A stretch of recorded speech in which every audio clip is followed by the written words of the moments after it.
David spoke to Saul, "Let your majesty not lose courage. I am at your service to go and fight this Philistine."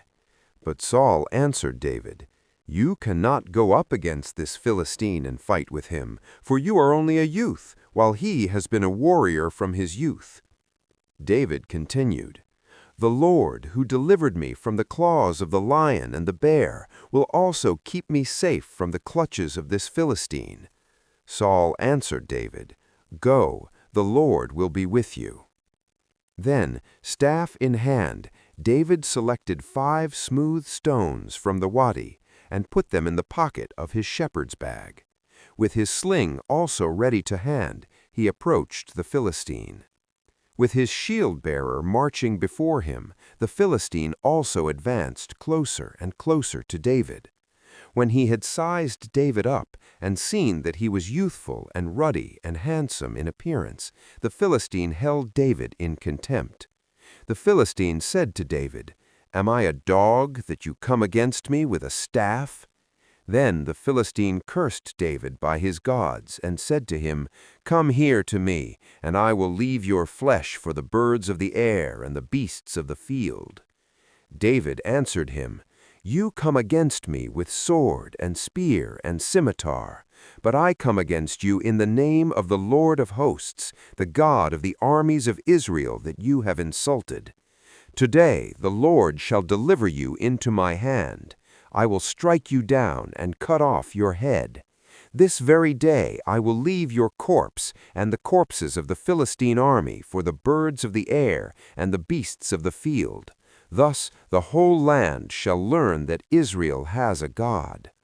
All this multitude, too, shall learn that it is not by sword or spear that the Lord saves, for the battle is the Lord's, and he shall deliver you into our hands." The Philistine then moved to meet David at close quarters, while David ran quickly toward the battle line in the direction of the Philistine.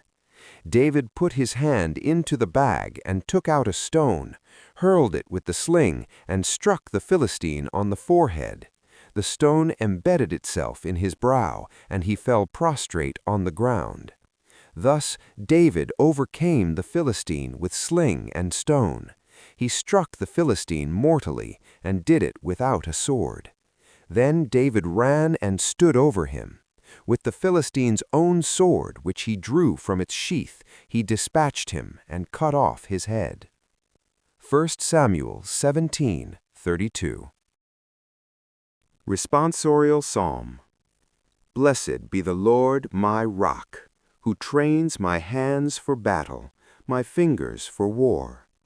Blessed be the Lord my rock, my refuge and my fortress, my stronghold, my deliverer, my shield in whom I trust, who subdues my people under me. Blessed be the Lord my rock. O God, I will sing a new song to you. With a 10-stringed lyre I will chant your praise. You who give victory to kings and deliver David, your servant, from the evil sword. Blessed be the Lord, my rock. Psalm 144. Jesus entered the synagogue. There was a man there who had a withered hand. They watched Jesus closely to see if he would cure him on the Sabbath so that they might accuse him. He said to the man with the withered hand, "Come up here before us." Then he said to the Pharisees, "Is it lawful to do good on the Sabbath rather than to do evil? To save life rather than to destroy it?" But they remained silent. Looking around at them with anger and grieved at their hardness of heart, Jesus said to the man, "Stretch out your hand." He stretched it out, and his hand was restored. The Pharisees went out and immediately took counsel with the Herodians against him to put him to death. Mark chapter 3, verses 1 through 6.